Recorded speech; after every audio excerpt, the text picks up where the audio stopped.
Bien, damos inicio al curso de ética profesional y vamos a ver la segunda parte de la guía de estudio número 2. En la clase anterior estuvimos hablando de qué es la persona y el acto moral, si bien recuerdan. Y el día de hoy pues vamos a hablar del acto humano como acto libre y la calificación moral que le damos. Entonces hablamos de que la persona es un ente, es un individuo que tiene facultades propias, tiene esa autonomía, tiene ese carácter individual que le permite actuar, pensar y hacer conforme a sus decisiones y voluntades. Pero también vemos que muchas veces la persona individual muchas veces no se responsabiliza de los actos que comete. Y es muy importante que nosotros siendo conscientes que de manera individual tenemos esa libertad de acción, tenemos eso es conocido como libre albedrío, ese es el término correcto, ¿verdad? Es la capacidad que tenemos cada uno de nosotros de poder decidir y actuar sin ninguna limitación. Pero también tenemos que comprender, ¿verdad?, de que también es importante que nosotros sepamos que así como tenemos esa libertad de acción, también debemos ser responsables con los actos que nosotros cometemos. Y ahí viene el tema del acto humano como acto libre y la calificación moral. Todo es relativo. ¿Por qué razón? Porque lo que para mí puede que sea bueno, probablemente para usted sea malo. Y lo que para usted sea malo, viceversa, para mí va a ser bueno. Esto es criterio, estos son juicios. Recuerde que todos tenemos una filosofía distinta. Por ejemplo, con todo respeto a criterios, yo en lo personal creo en el matrimonio, ¿sí? Y yo creo que Dios ha establecido el matrimonio y dentro del matrimonio, pues Dios ha establecido un orden, ¿verdad? Bueno, yo ya estoy en el matrimonio y a partir de que estoy dentro del matrimonio, entonces puedo empezar a tener una vida sexual activa.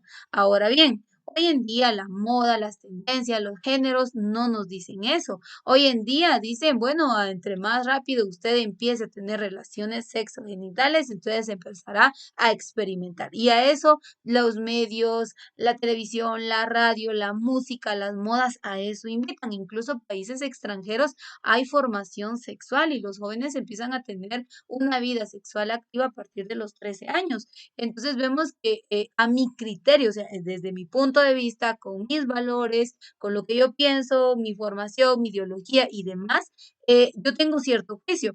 Ahora, no estoy diciendo que estén mal, pecadores, se van a ir al infierno, como diría alguien por ahí, ¿verdad? Pero al punto del que voy es que todos le damos una calificación moral de acuerdo a nuestro criterio, a nuestros pensamientos. Por ejemplo, yo no creo en el aborto, definitivamente no lo creo, pero no hace mucho alguien me hacía un cuestionamiento, ¿verdad? Y venía a mi mente muchas cosas, entre ellas, ¿qué pasaría?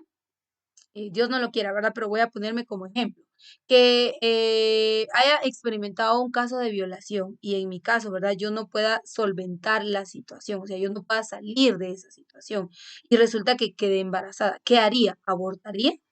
Entonces fue una pregunta muy, con un reto muy grande en donde vino mi calificación moral. Entonces a ese punto vamos.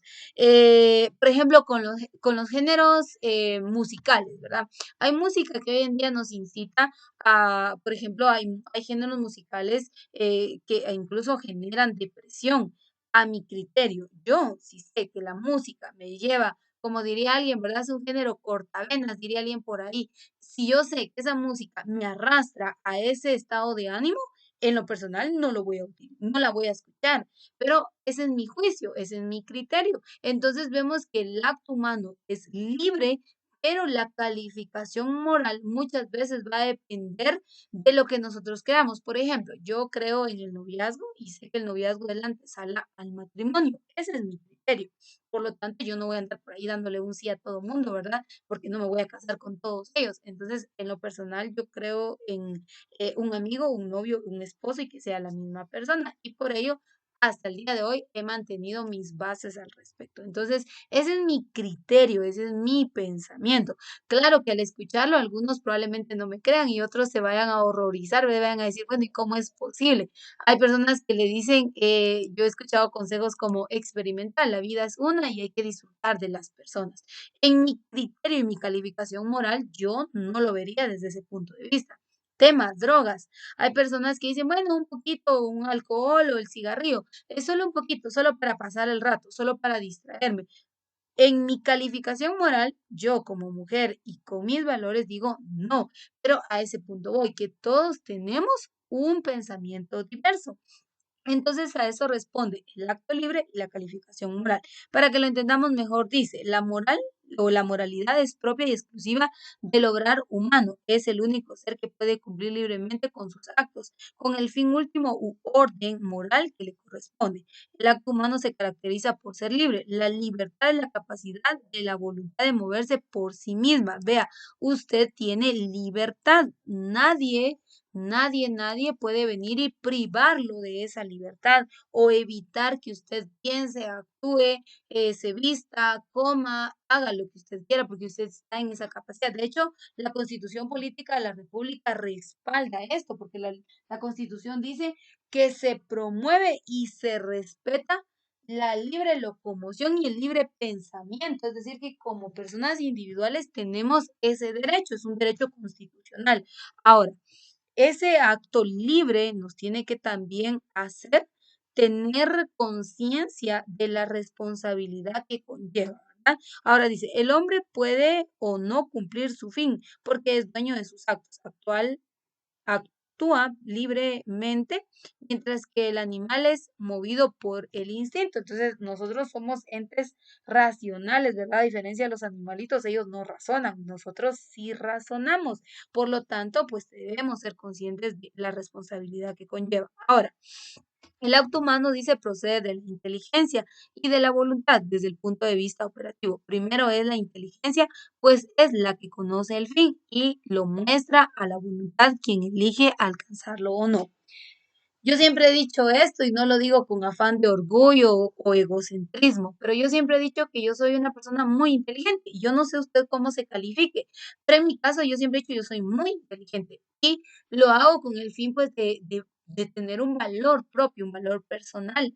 Ahora bien, si yo me considero ser una persona inteligente, pues tengo que tener la capacidad de pensamiento. Yo creo que acá todos los que estamos conectados pues tenemos esa capacidad de pensamiento, razonamos, podemos evaluar y clasificar, bueno, esto como, bueno, yo lo voy a tomar literal desde el punto de vista teológico, ¿verdad? La Biblia.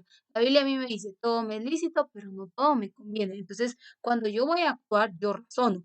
Esto, muy bien, voy a actuar y ahora, ¿qué consecuencias voy a tener? ¿Cuáles me van a favorecer y cuáles me van a afectar? Entonces, por eso habla de la inteligencia. Cada vez que nosotros actuamos, previo a ello, pensamos. Previo a ello, nos adelantamos a analizar y debemos ser conscientes de ello. En ese sentido, dice, podemos hacer una clasificación de los actos humanos. Si proceden directamente de la voluntad, se llaman lícitos. Por ejemplo, el efecto, si provienen de la voluntad indirectamente o de otra facultad que no sea la voluntad, se llaman imperados. Por ejemplo, recordar. Tanto los actos ilícitos como los imperados son actos humanos, pero los imperados actúan sobre otras facultades. Entonces, veamos. El flujo del conocimiento del acto humano se llama advertencia. El influjo de la voluntad del acto humano se llama el consentimiento. Por medio de la advertencia nos damos cuenta que es matar y cuál es su moralidad. Esto es si es bueno o malo. Entonces veamos que tenemos algo, vean esto qué bonito es, porque nosotros tenemos el influjo del conocimiento del acto humano, se llama advertencia.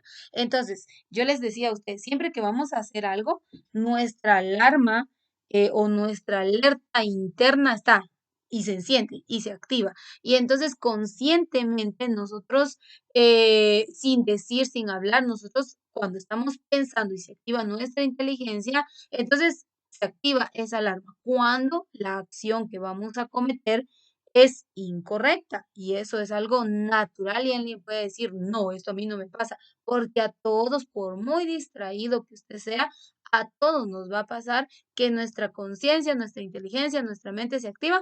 Advertencia, cuidado, peligro.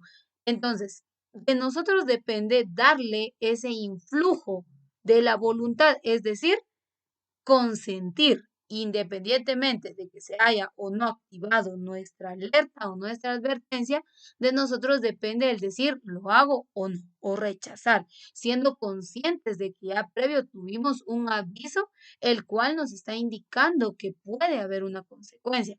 Pero de usted y de mí depende el consentimiento, que de nadie más. Entonces también a ese punto voy yo, ¿verdad? Que tenemos que entender que nadie más puede decidir, nadie nos puede obligar, nadie puede tomar las decisiones que nosotros querramos e incluso imponer, porque tampoco se podría. Entonces depende mucho de nosotros al momento de dar el consentimiento a nuestras acciones. Y vea, por medio de la advertencia nos damos cuenta que es matar y cuál es su moralidad. Todos sabemos, bueno, matar es bueno o es malo. Solo con utilizar el término, ¿verdad? El concepto, yo sé que matar es malo, mi conciencia me está diciendo que es malo. Y el valor moral que le doy yo es un valor, bueno, si no lo hago, moralmente tengo un 10 y si lo hago, moralmente tengo un 0. Entonces ahí es donde viene la calificación moral. El acto moral tiene que, mire, pues todo acto nos lleva a que sea un acto bueno o sea un acto malo, todo, pero moralmente hablando va a reflejar bondad o malicia. Eh, y todo acto moral pretende alcanzar un objeto, un fin y valerse de circunstancias. Todo acto moral, y ahorita lo vamos a analizar.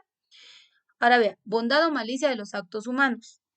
Para saber si un acto es bueno o malo, debemos atender al objetivo, es decir, atender a qué es lo que yo persigo, el fin, qué quiero alcanzar de, y las circunstancias de qué me valgo para. Entonces, vea, dice, para saber si un acto es bueno o malo, debemos atender al objeto, fin y circunstancias.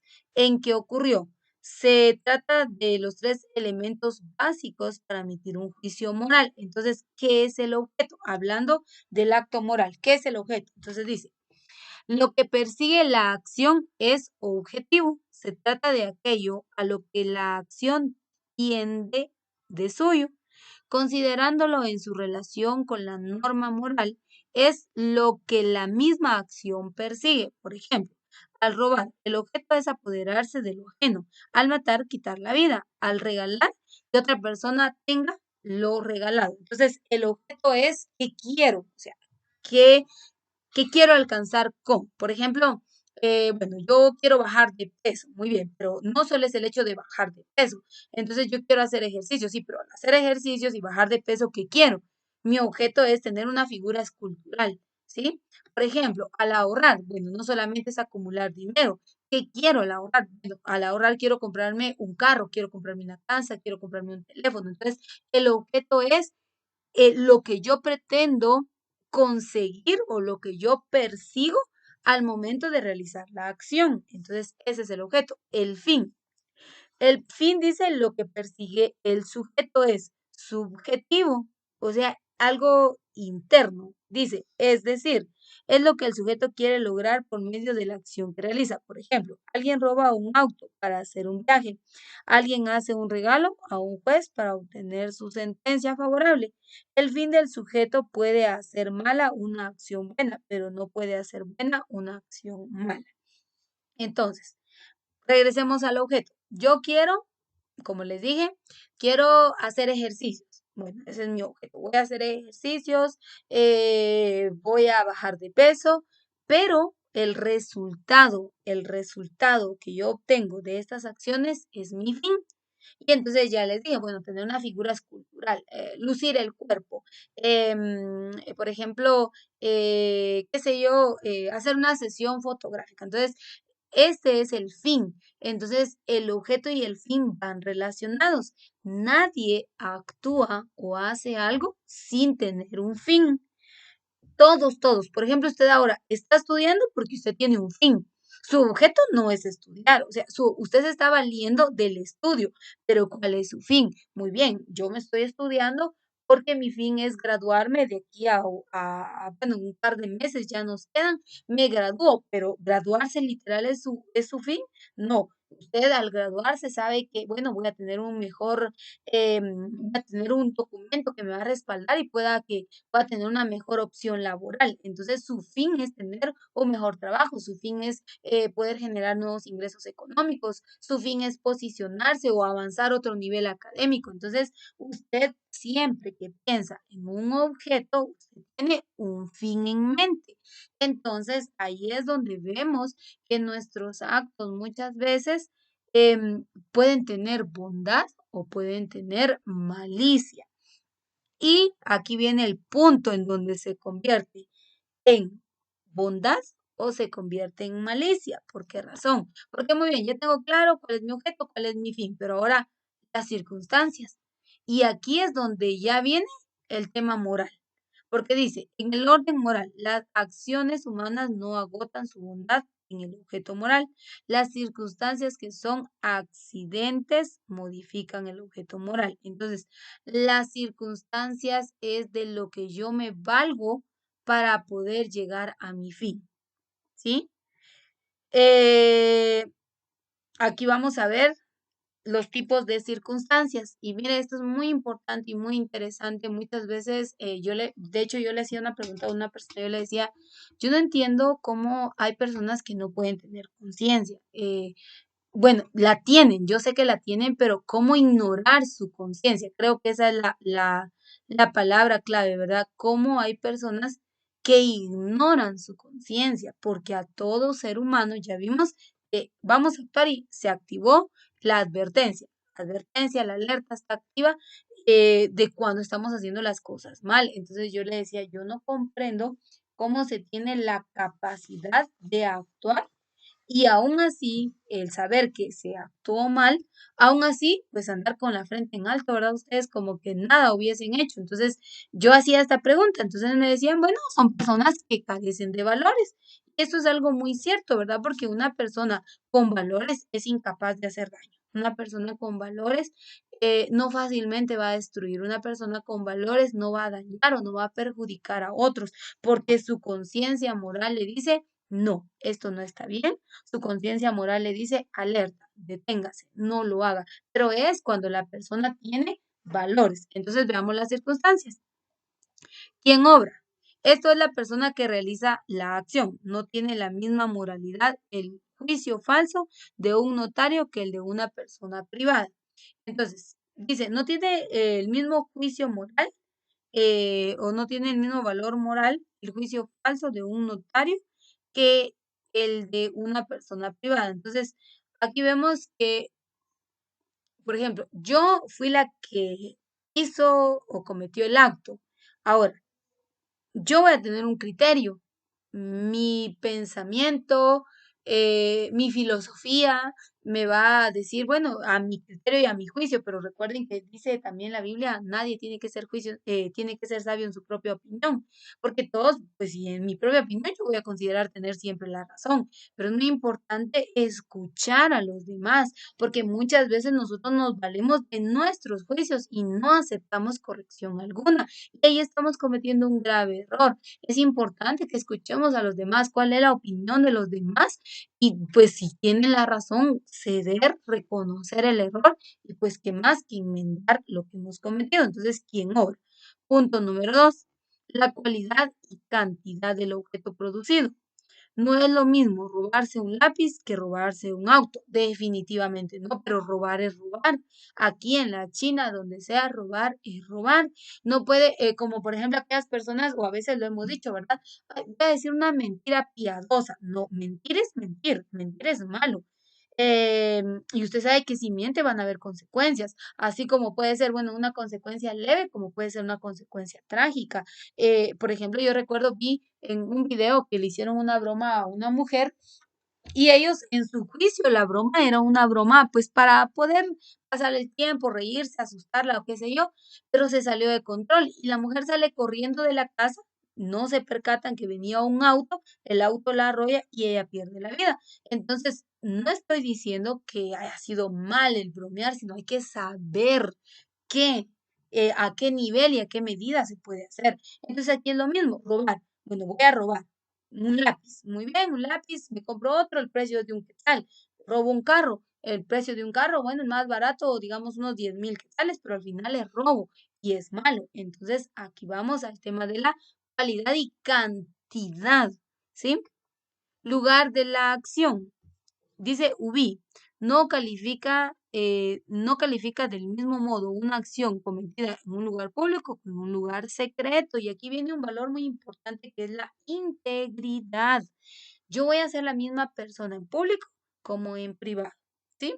Que veo, que escucho, que hablo, que consiento, yo voy a ser la misma estando rodeada de 1.000, 10, 15, 5 personas, así como estando yo solita en mi habitación. Eso se llama integridad y muchas veces nos justificamos. Ay, pero es que nadie me vio. Yo siempre he mantenido acá no es una regla por decirlo así, ¿verdad? Ustedes, sino es una forma de pensamiento. Y yo les digo a mi familia, ¿verdad? Más que todo es con mi familia. Yo les digo, por ejemplo, un billete a 100, yo lo puedo, o mi billetera, yo la puedo dejar acá en el pasillo, la puedo dejar en un mueble, la puedo dejar sobre mi cama o sobre un tocador. Yo ahí la dejo porque estoy confiada de que quienes me rodean son personas de confianza, ¿sí? Entonces yo creo que ellos no van a cometer ningún acto en mi contra. Estamos aquí en confianza. Entonces, y lo mismo, aún así no sea mío, yo les digo, no importa quién sea, afuera de la casa o dentro de la casa, que alguien haya dejado un bolso, una billetera o lo que sea, nadie puede tocar nada. Entonces, inculcar valores, eso es algo muy importante, el hecho de inculcar valores y no el lugar de donde se cometa, el hecho de que, bueno, es que porque es mi hermana o mi tía no le voy a tocar, pero allá afuera sí puedo tocar cosas que no sean mías. No, independientemente del lugar, los valores son muy importantes y la integridad es un valor sumamente importante. Los medios empleados, eso se le conoce como quibus auxilis y dice no es lo mismo un robo con o sin violencia. Mira, pues robar sin violencia es hurto, pero al final se está llevando algo que no es suyo. Hurtar, por ejemplo, bueno, yo vi una bolsa ahí, una mochila, vi que el dueño no estaba presente y me gustó de repente un estuche y me lo llevo. No me vio, pero al final no empleé la fuerza, hurté. A eso se le llama hurto. Hurté, me llevé algo que no era mío, pero al final estoy cayendo en robo, ¿verdad? Que emplear la fuerza, llegar y a la violencia, darle un golpe al compañero y llevarme su bolso porque me gustó. Entonces, los medios, dice modo moral en que se realiza la acción, es comodo. Y dice, es distinta la moralidad de las acciones según se cometen con deliberación plena o no. No es lo mismo insultar estando borracho que sobrio, aunque sea responsable de la borrachera. Mi mamá siempre mantiene un juicio y la verdad es que sí es muy sabia al decirlo. Y mi mamá dice que el ponerse a pelear con un borracho y con un niño es perder el tiempo, porque no son al 100% responsables ni de sus palabras ni de sus acciones. Y más ignorante o más inconsciente seré yo si caigo en esa situación. Entonces, siempre nos dice eso, ¿verdad? Nos dice que debemos saber cuándo, cómo y en dónde y con quién nosotros vamos a hablar o incluso discutir algún tema o alguna situación. Tener ese cuidado, ¿verdad? Porque un borracho, una persona ebria, no está nada consciente de sus actos. Al contrario, yo me puedo poner a discutir ahí con un ebrio, con un borracho, y lo que voy a conseguir es un insulto y un golpe. Y más ignorante yo por ponerme a hacer algo así, ¿verdad? Entonces, no. Y mucho menos me voy a poner a pelear con un niñito, ¿verdad? Porque el niño no razona al 100%, no está a mi nivel y a mi capacidad, y entonces no lo podría hacer. Cualidad y cantidad del tiempo, que dice cuándo. La duración de un secuestro o la diferencia entre un acto cometido en estado de guerra o de paz.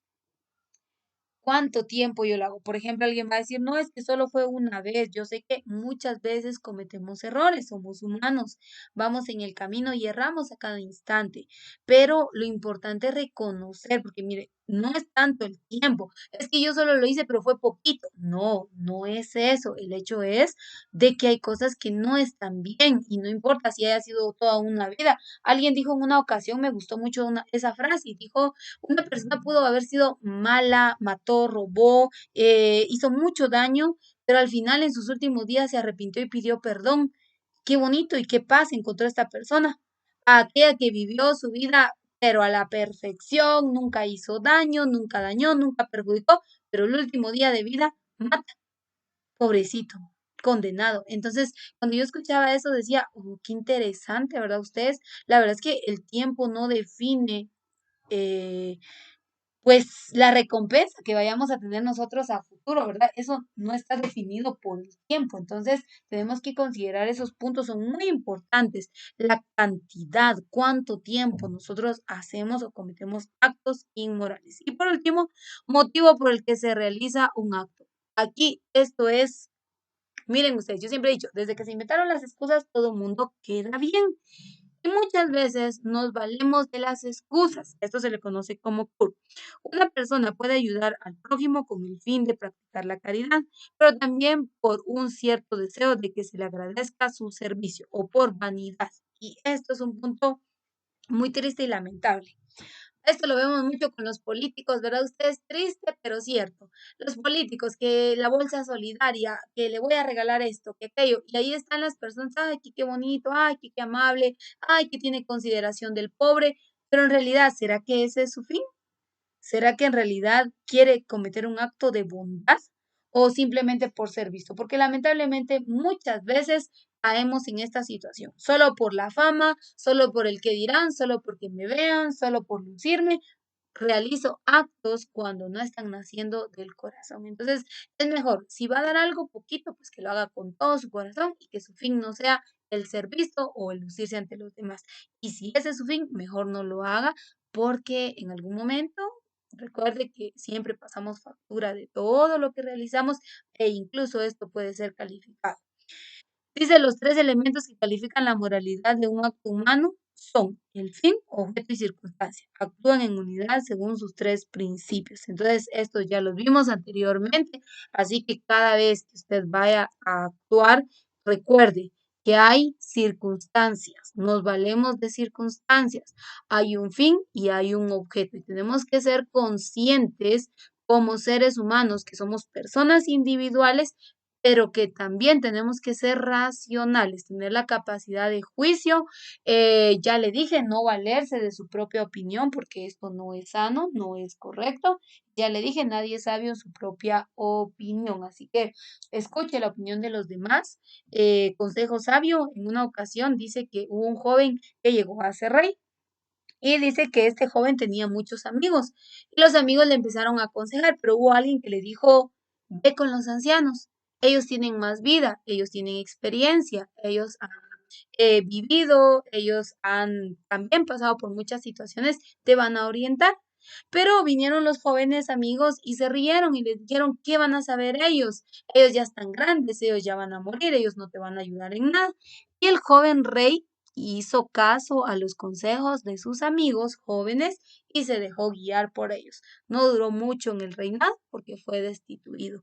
Entonces, muchas veces consideramos el consejo de los ancianos como algo, ellos ya vivieron, ellos ya están viejitos, ellos no saben nada. Y muchas veces decimos eso incluso hasta de nuestros padres, pero son quienes tienen experiencia, tienen vida, han sufrido, han llevado muchas cosas y ellos mejor que nadie nos pueden dar un consejo. Y a veces recurrimos a los amigos, recurrimos a alguien incluso hasta menor que nosotros. ¿Y qué consejo nos va a poder dar alguien menor que nosotros? Ninguno. No estoy diciendo que no hayan jóvenes muy sabios, claro que los hay. Yo les he contado ya 10 años de experiencia profesional y he conocido jóvenes muy maduros, jóvenes muy serios, señoritas muy centradas, también otros que ahí van en el camino, ¿verdad? Y que les cuesta, pero es importante que nosotros escuchemos opiniones de los demás, que nos dejemos llevar por consejos sabios, porque recuerde, podemos tener un fin, pero muchas veces de lo que nos valemos es en donde cometemos errores, porque no hacemos uso o no nos dejamos llevar de la mejor manera y pues, lamentablemente las consecuencias pueden ser graves. Así que esto aplica para todas las áreas de nuestra vida, el ámbito espiritual, el ámbito familiar, el ámbito intelectual, el ámbito emocional, el ámbito profesional. Esto aplica para todas las áreas de nuestra vida. De aquí ya no me voy a tener mucho porque esto ya lo vimos anteriormente. Así que con esto concluyo la clase del día de hoy.